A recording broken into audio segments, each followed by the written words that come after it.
Assalamualaikum. Kami dari kumpulan 7 akan membentangkan konsep ejaan bahasa Melayu dan kegramatisan tata bahasa bahasa Melayu. Terlebih dahulu ingin saya memperkenalkan ahli kumpulan saya. Saya Muhammad Aiman Haikal dan seterusnya Muhammad Adi Syazwan, Muhammad Nur Huzaini dan Muhammad Nazirun Nazim.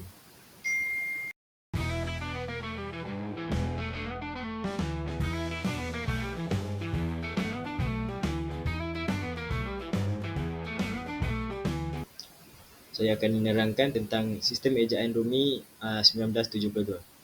Sistem ejaan ialah sistem yang mempunyai sejarah yang tersendiri. Sistem ejaan bahasa Melayu diperkenalkan secara rasmi untuk digunakan pada 16 Ogos 1972. Sistem ejaan ini mengalami banyak perubahan bermula dari ejaan Jawi ke ejaan Rumi. Tulisan Rumi mula berada di alam Melayu selepas kedatangan orang Barat.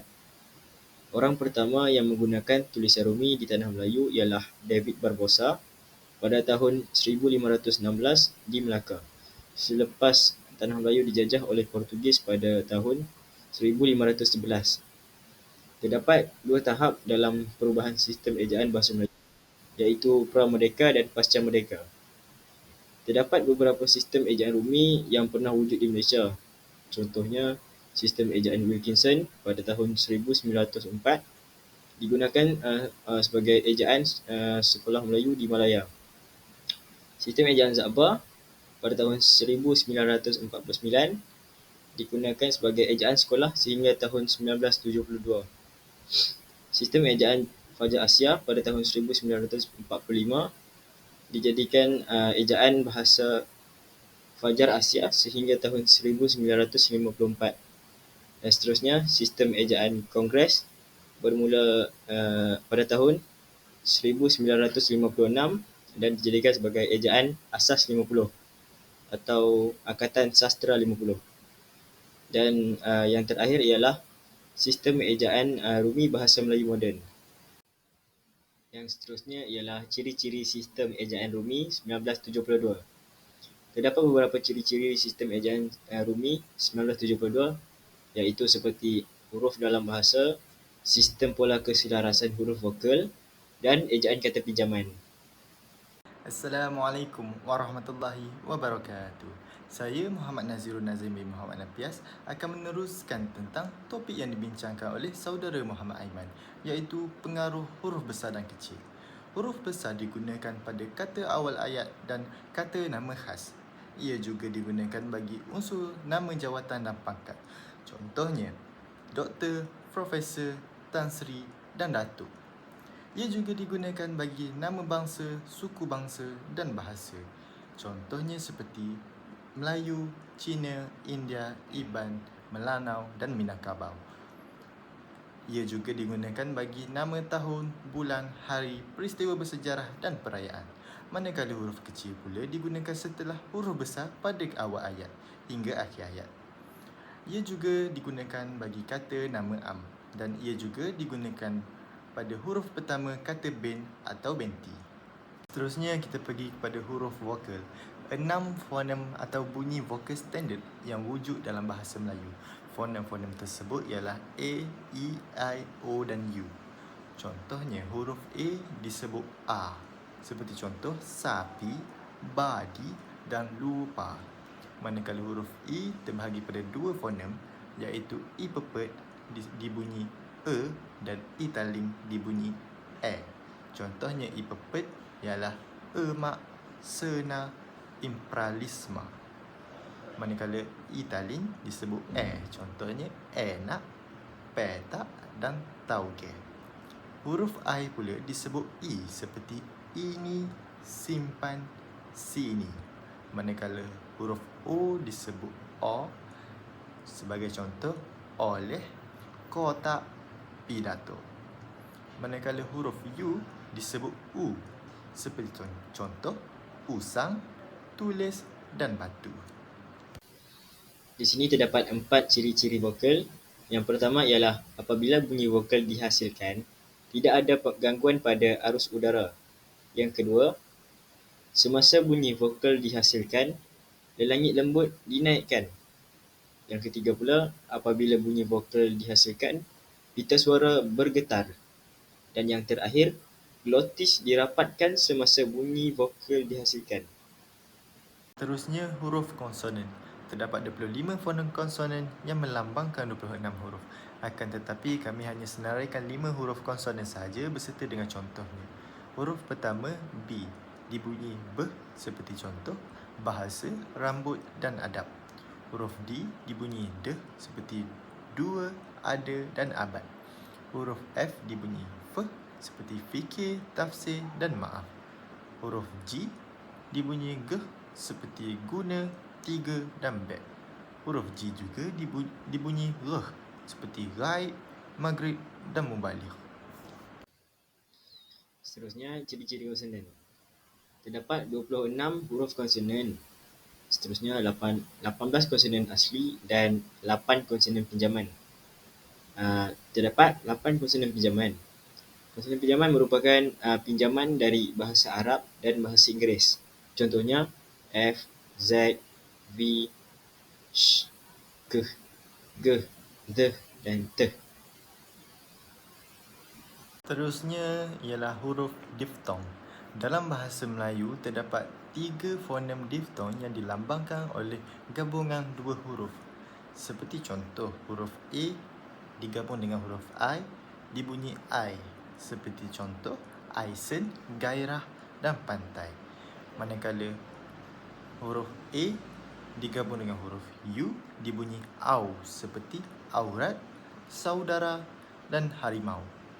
Dan yang terakhir ialah huruf O digabungkan dengan huruf I, dibunyi Oi. Seperti contoh, Oidium, boykot dan amboi. Saya Muhammad Adi Syazwan bin Muhammad Azman. Mari kita beralih kepada penggunaan tanda baca. Penggunaan tanda baca yang pertama ialah tanda baca noktah. Tanda baca noktah digunakan apabila berakhirnya sesuatu ayat. Contoh ayat, Ahmad merupakan seorang pelajar cemerlang di SMK Tengku Ismail. Pada akhir ayat ini terdapat tanda noktah yang menunjukkan berakhirnya ayat tersebut. Seterusnya, tanda baca nota juga digunakan untuk menyatakan singkatan, gelaran, pangkat, jawatan dan sebagainya. Contoh ayat, Tun Dr. Mahathir bin Mohamad merupakan Perdana Menteri Malaysia yang keempat dan ketujuh. Pada perkataan doktor yang merupakan pangkat, terdapat tanda noktah. Penggunaan tanda baca yang seterusnya ialah tanda baca koma. Tanda baca koma digunakan untuk menghasilkan sesuatu yang sama jenis dalam ayat. Sebagai contoh, Abang membeli buah tembikai, oren, apel dan mangga di pasar. Buah tembikai, oren, apel dan mangga merupakan sesuatu yang sama jenis iaitu buah. Selain itu, tanda baca koma juga digunakan selepas kata seru. Contoh ayat, Amboi, cantik sungguh kamu hari ini. Amboi merupakan kata seru, oleh itu tanda baca koma perlu diletakkan selepas kata seru.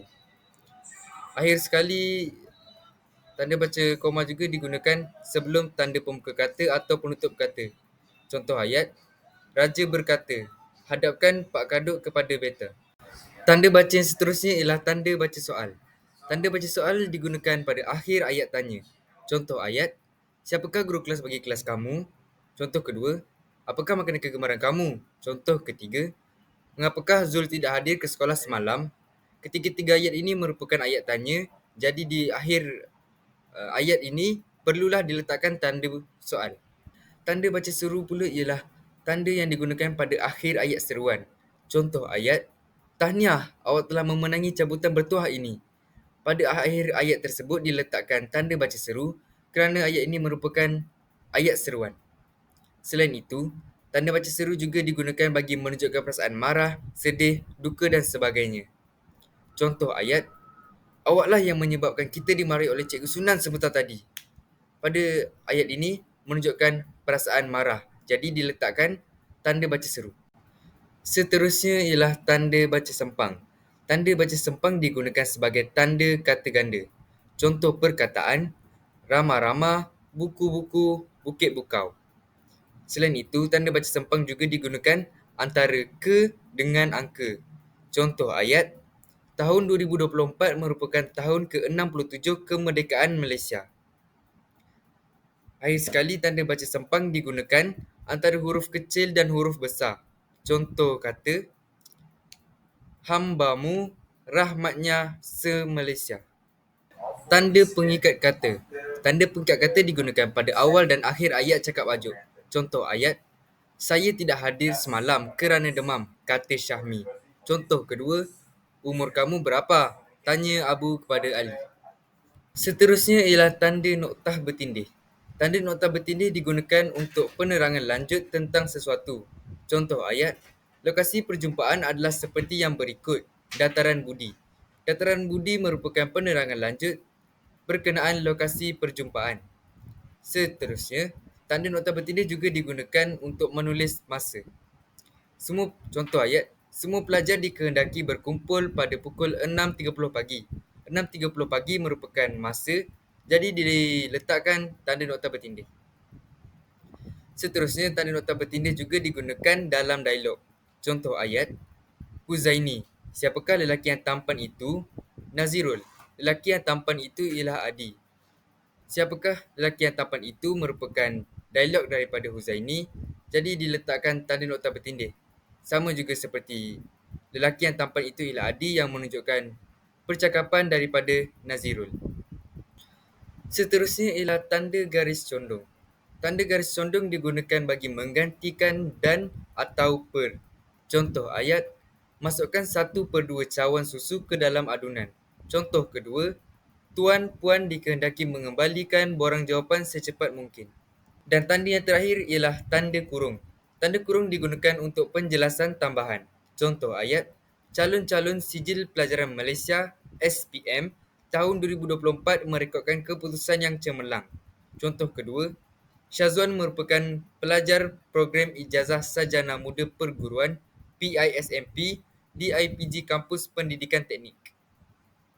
Seterusnya ialah penggunaan di dan ke. Di dan ke dalam bahasa Melayu tergolong kepada dua kategori tata bahasa imbuhan awalan dan juga kata sendi.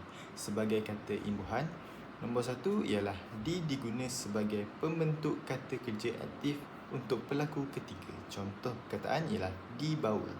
Yang kedua ialah ke digunakan bagi membentuk kata nama terbitan. Contohnya ialah ketua. Dan yang ketiga, ke juga digunakan dalam kata kerja pasif yang berimbuhan. Contohnya keruntuhan. Dan seterusnya ialah sebagai kata sendi. Yang pertama memerlukan objek yang terbentuk daripada frasa nama yang menunjukkan tempat dan arah. Contohnya di sekolah dan juga ke kantin. Dan yang terakhir, ke boleh juga digunakan untuk objek yang menunjukkan masa. Contohnya ke saat. Kegramatisan tata bahasa. Kegramatisan tata bahasa adalah satu elemen yang sangat penting dalam asas tata bahasa bahasa Melayu, terutamanya dalam sesuatu penulisan. Penulisan yang mempunyai kegramatisan tata bahasa pastinya akan menjadikan penulisan itu mudah difahami dan disukai ramai. Oleh itu, ramai pembaca akan tertarik untuk membaca penulisan tersebut.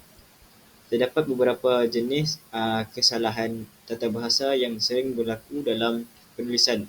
Antaranya adalah kesalahan ejaan, kesalahan kata, dan kesalahan ayat. Seterusnya, kesalahan ejaan. Kesalahan ejaan seringkali dikaitkan dengan huruf.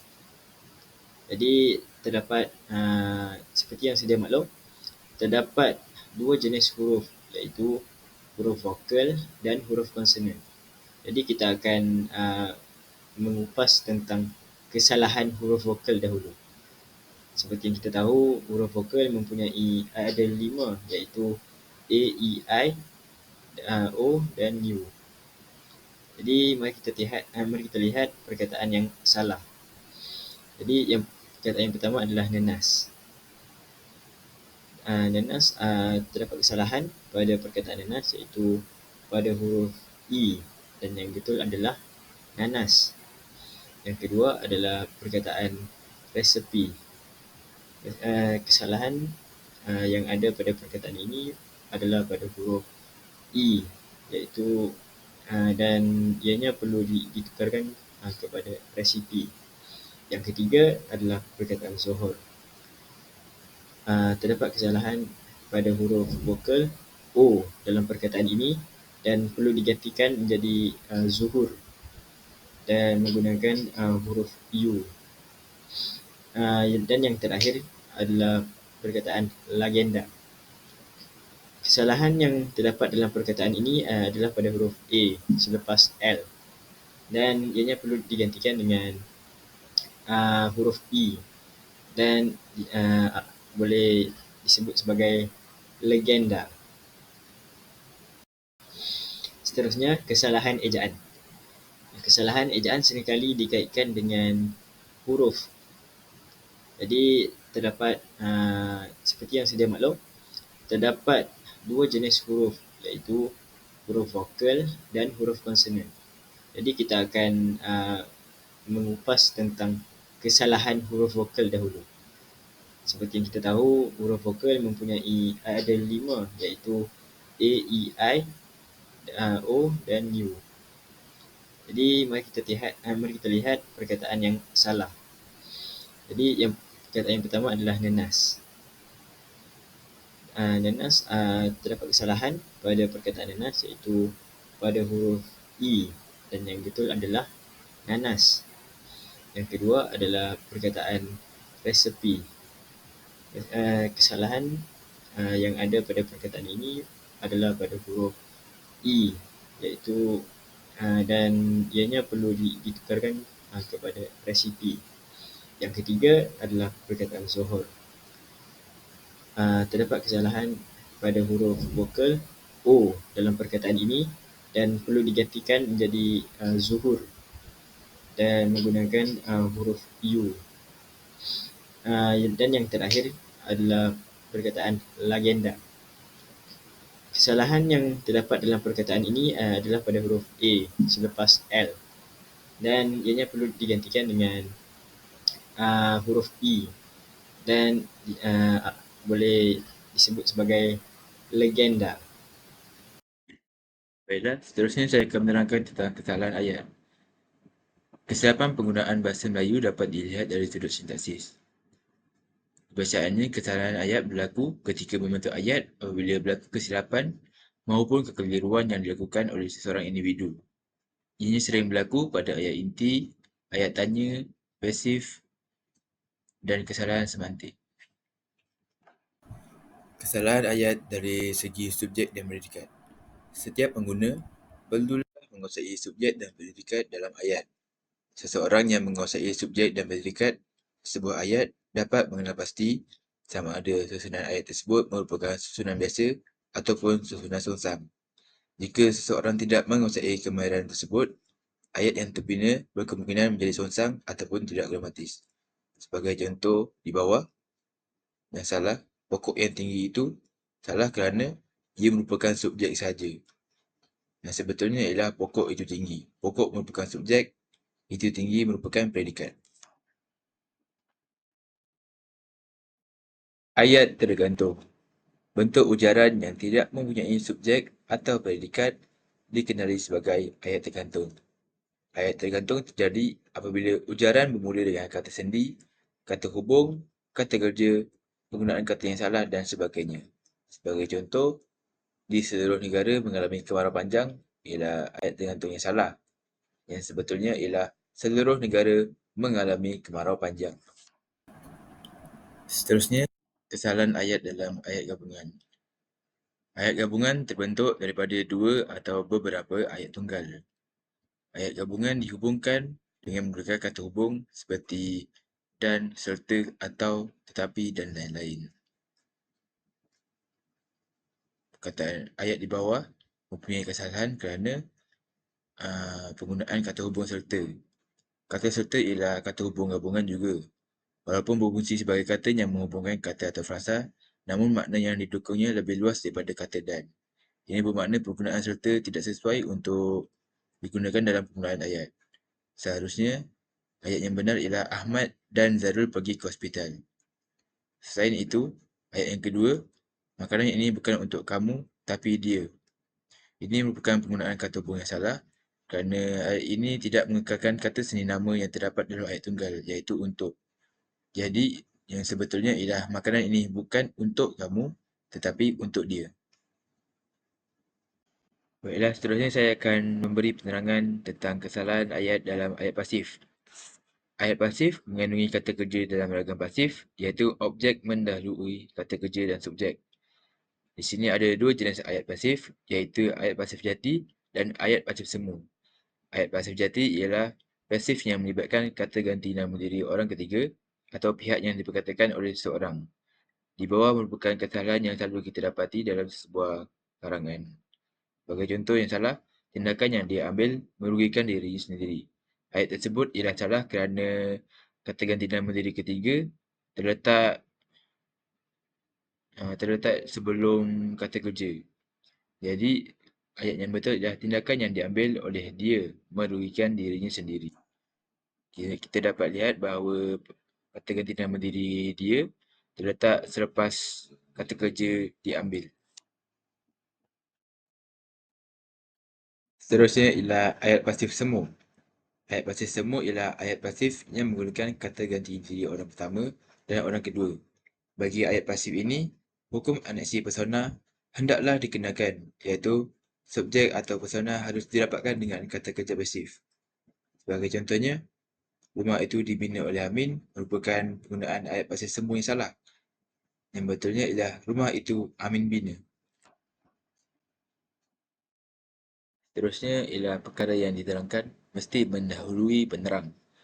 Fasa nama ialah rangkaian kata yang terdiri daripada binaan inti, penerang atau inti. Secara umumnya, bagi binaan inti penerang, inti iaitu unsur yang diterangkan harus berada di hadapan penerang, iaitu unsur yang menerangkan inti. Itulah yang dimaksudkan sebagai hukum DM. Seperti dalam jadual di bawah, Ratna Klinik merupakan penggunaan hukum DM yang salah kerana Ratna merupakan penerang, unsur yang menerangkan inti. Manakala klinik ialah unsur yang diterangkan iaitu inti. Penggunaan yang betul ialah klinik Ratna. Sama seperti yang kedua, tomato sauce, yang sebetulnya ialah sos tomato, dan yang terakhir, penggunaan DM yang salah, mini perpustakaan. Yang betulnya ialah perpustakaan mini. Seterusnya ialah kesalahan kata. Kesalahan kata merupakan kesilapan memahami konsep yang didukung oleh sesuatu perkataan. Ianya berlaku kerana banyak perkataan yang membawa maksud yang hampir sama serta gagal memilih perkataan yang sesuai mengikut konteks. Sebagai contoh, perbuatan menghiris boleh diistilahkan sebagai perkataan lain seperti memotong, mengupas atau mencantas. Berikut merupakan contoh ayat yang mengandungi kesalahan kata. Yang pertama, Aiman masih tidak mengindahkan nasihat yang diberikan oleh gurunya. Mengindahkan merupakan kata yang salah. Kalau yang betul, Aiman masih tidak mengendahkan nasihat yang diberikan oleh gurunya. Ayat yang kedua, Aiman mengebumikan pokok di halaman rumah. Berikut merupakan penggunaan kata yang salah. Yang betulnya ialah Aiman menanam pokok di halaman rumah. Hal ini kerana mengebumikan ialah untuk orang yang telah meninggal dunia, manakala menanam untuk tanaman. Seterusnya ialah kesalahan kata umum dari segi kata jamak. Kebiasaannya dalam karangan terdapat beberapa penggunaan kata jamak yang berlebihan, iaitu lewah. Lewah bermaksud berlebih-lebih sehingga bertambah perkara, hal dan sebagainya yang tidak perlu. Di bawah merupakan contoh kesalahan yang selalu dilakukan oleh orang ramai seperti penggunaan kata mereka digandakan menjadi mereka-mereka. Berikut merupakan penggunaan kata yang salah. Yang sebetulnya ialah mereka sahaja. Sama seperti antara ciri-ciri, penggunaan yang betul ialah antara ciri ataupun ciri-ciri.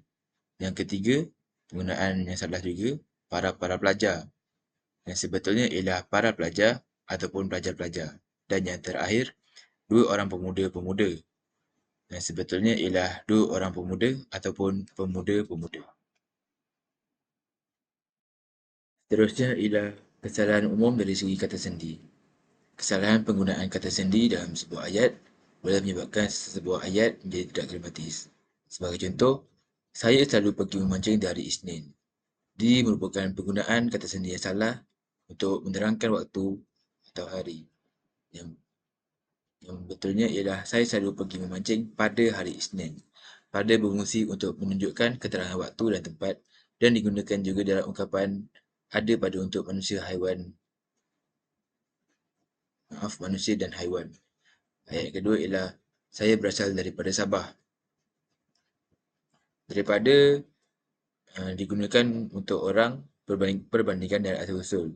Jadi ia tidak sesuai untuk menerangkan tentang tempat. Yang sebetulnya ialah saya berasal dari Sabah.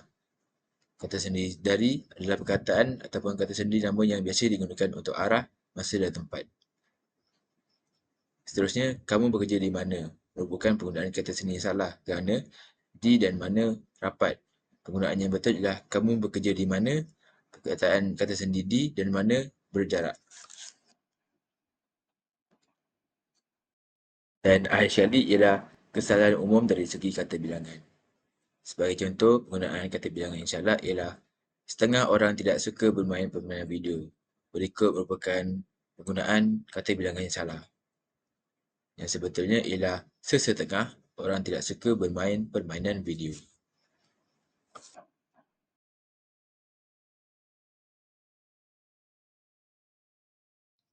Dengan ini, berakhirlah pembincangan kami.